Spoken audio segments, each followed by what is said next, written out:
Welcome to the show. Today we have founder of Djenerates, Hipworth, and he's here with us to tell us all about his passions, NFTs. He's an artist, and Djenerates as a platform bringing music and the metaverse together. So welcome today, Hipworth. Thanks, Lisa. Thanks for being here. So do you want to give us a little bit of a background on how you ended up in this space and where you came from originally?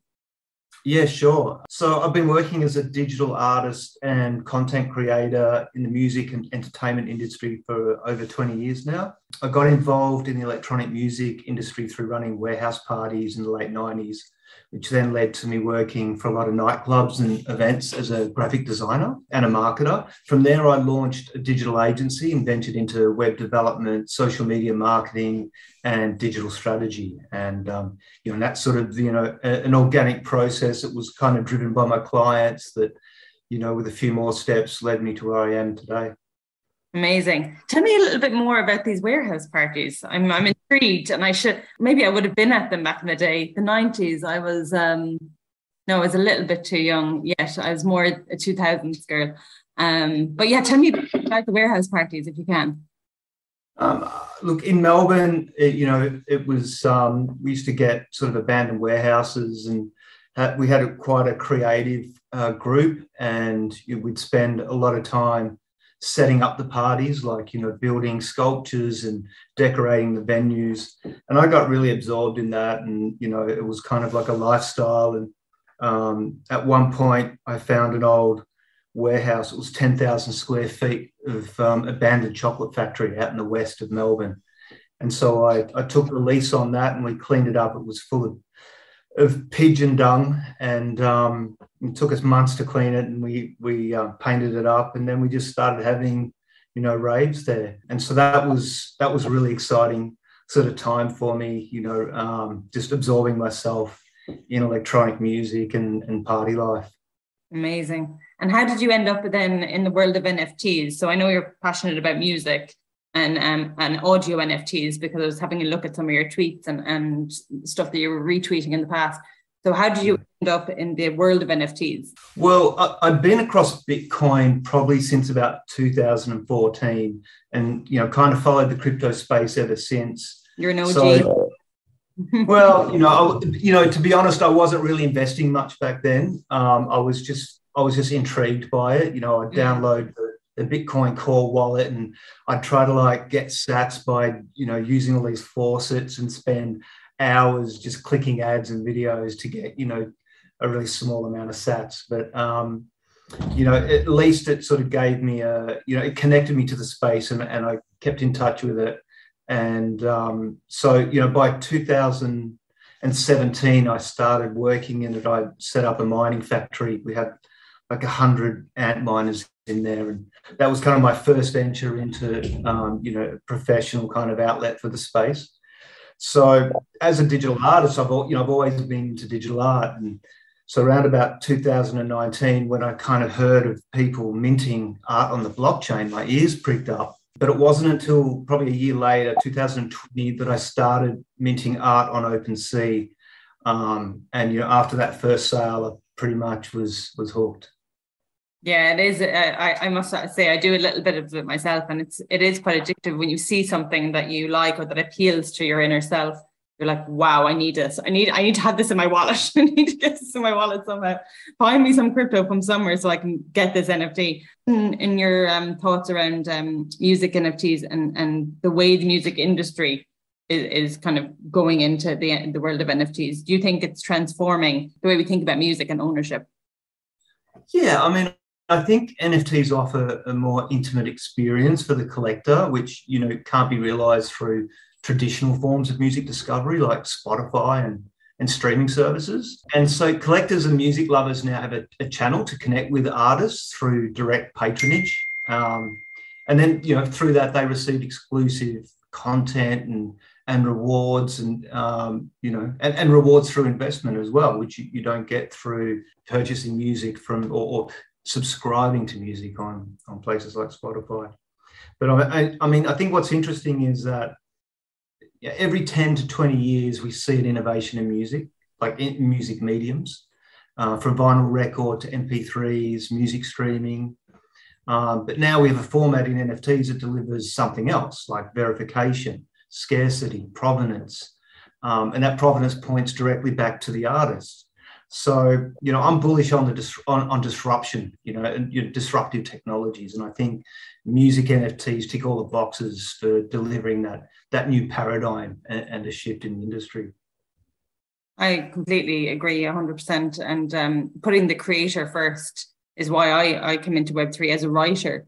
So I'm a different side of creativity, but as a writer in the world of Web2 and traditionally, often you find there's a lot of middlemen before it reaches the person who has actually sat down and did the writing or created the book.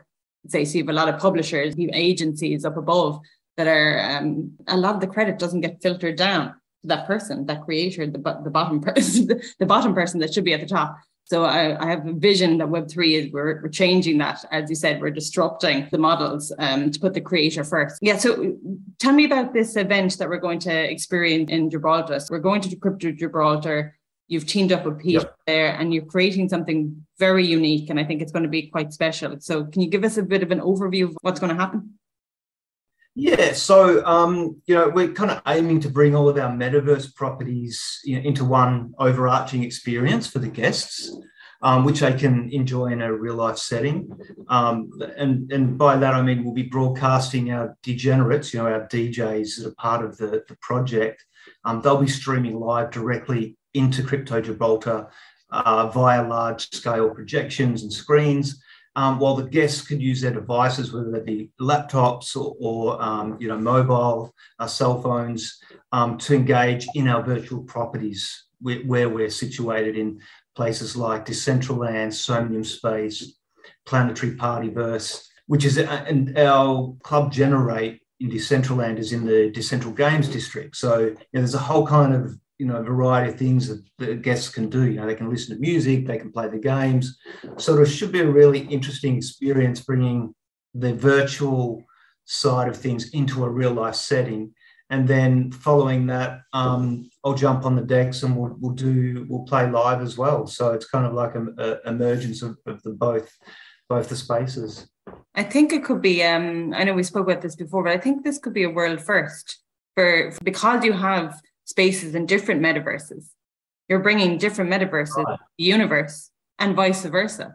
So it's going to be mind blowing if we pull it all off. If you put it all off with the DJs and with the sets, I think it could be very interesting experience on the ground for participants or attendees who want to get a taste of what the metaverse is, and who also value the in real life experience as well. So you feel like it, because you spend a lot of time in the metaverse, right, with your DJ, with your nightclubs and your different places in Somnium Space and in Decentraland. Do you feel like in real events are just as important? And being in real life is as important? Yeah. I mean, I think being in the real world and connecting with nature right now is more important than ever. As we're moving closer to an AI-powered world and a virtual consciousness, I think that the real world remains as our source of grounding, right? And and it needs to be cared for and taken and given as much attention and detail as we pay to our selfies and food porn photography. I mean, I personally feel like to watch my in real life lettuce grow just as much as I enjoy seeing my virtual worlds develop. So I think it's definitely a time where we should all be connecting. Probably spending twice as much time in the real world as you spend in the virtual world. But then that can also translate to the amount of time we spend on devices, right? So it's really important to have a balance.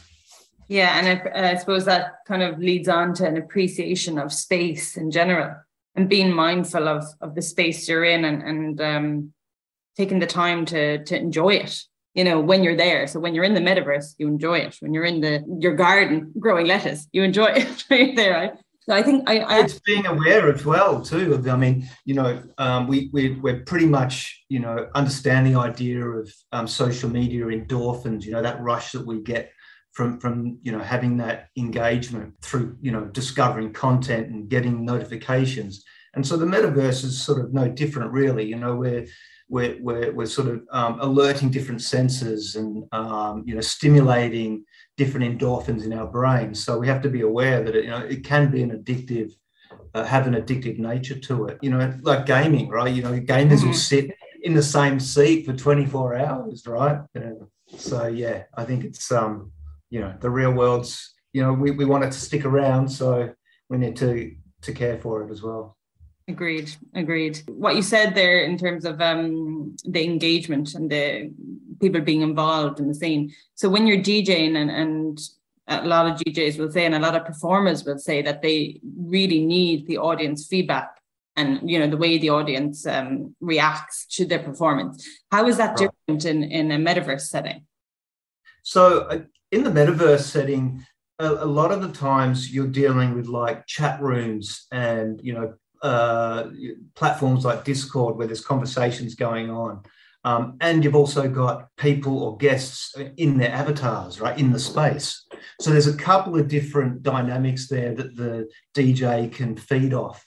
The chatting and the conversation that's happening in the Discords and the chat room is very engaging.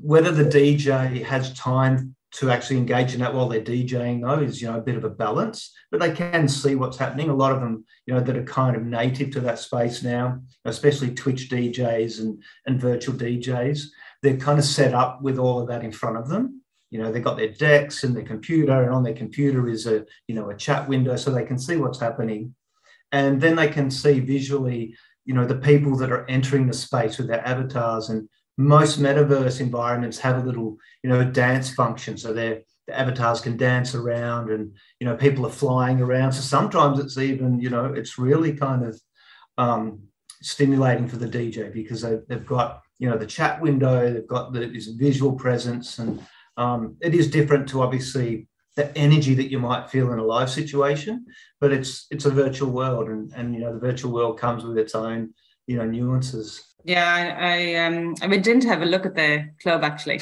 last night. I was like, I need to. Oh, you did? Yeah, I need to have a look at Tim's club before we meet up today for our interview.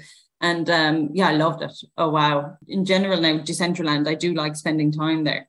Decentraland is fun. It's fun to explore. It has a big association with events. So I think the DJ's being there, and I think there's an Ibiza party on the moment. Amnesia.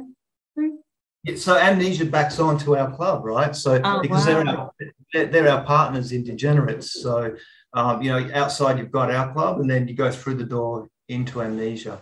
Yeah, I saw the big branding. Best of luck to Amnesia. So they're one of the first in there, out of the clubs. That's right. In the metaverse. So it's it's still early days. Congrats. Sure is. So I saw some impressive names on the website as well. I was looking on the website and Benny Benassi and Carl Cox. These are all like really familiar to me. They're big DJ names, and they were big in the club scene. So I have a question for you actually. Which DJ, or were there a few DJs that were more aping in, let's say, than others initially? Well, yeah, I mean, there were some DJs that were already quite familiar with the space, like Boys Noise and Ten Snake. Those guys were already doing NFTs, working on projects. So that was really familiar to them. Carl and Paul Oakenfold and some of the other guys, they really, it was the first time they'd heard about it, except for Carl, because I'd done a collab with him a year earlier on Nifty Gateway. But still, most of them weren't really familiar with what NFTs meant. Now it's a little bit different, and that's how fast this space is moving. A year later, and everyone's, talking about NFTs, everyone's doing a drop. But when we launched, there was, quite a steep curve of, explaining, what this was and what it meant. But yeah, I think there was only really a few that were kind of across it. No, that's great. So you're in a way, Hipworth, you are an educator as well. So you're bringing people into the space and guiding them and telling them where to go and what to do. Like, I think for every industry, we need one of you, or need a few of you, to get out there and say, okay, well, for a particular niche industry, this is what you can do. These are the possibilities, and yeah, right. So yeah, and I said you spend a lot of time in the metaverse, but in Decentraland, how can people learn more about the events that are taking place and the upcoming events for that you'll be doing? So the best way to get across the project and the activities through our Discord, a forward slash, Discord, I think .gg/Djenerates. Get an invite to there. We've got an event calendar.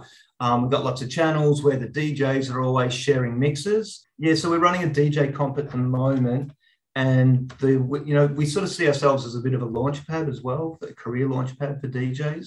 So the DJs that are in there at the moment, they upload mixes every week. They stream live. In a few weeks, I think it's on the 20th or the 24th, we run a semi-finals, and then the contestants go through to the final, which will be held in the Amnesia Virtual Club. And the winner from that will actually get a live gig in September at the physical club in Ibiza at Amnesia. Amazing.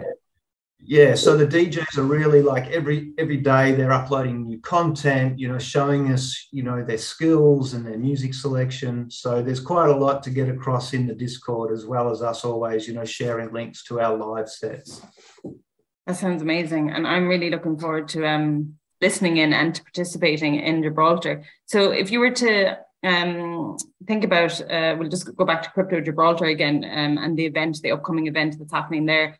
If you were to think about participants and attendees, people who are on the ground, what you'd like them to take away from the experience, could you give us some ideas? Yeah, I think, it's definitely all about, creating that unforgettable experience that demonstrates the power of Web 3.0 when it's facilitated as an entertainment vehicle. Something that, really connects the dots for people wondering about the metaverse, how it can actually play a part in their lives, or, entertainment's just one aspect, right? There's, brands and organizations looking at it now for conferences, for startup meetups. There's a whole range of work-related facilities that the metaverse can offer. And I think that's where we'll see, the company Metaverse, have a big role. So, I think people hopefully will walk away saying, I understand that a little bit more now. And it was fun. That was fun. That would be a good takeaway for everyone, I think. Yeah, I can't wait. I'm gonna have to get my dancing shoes on on my avatar and on my real life dancing shoes. That's right. You'll have to get some of our wearables. I just want to say a big thank you for joining me for the show, and thank you for meeting with me today, Hipworth. No, pleasure. Thank you, Lisa.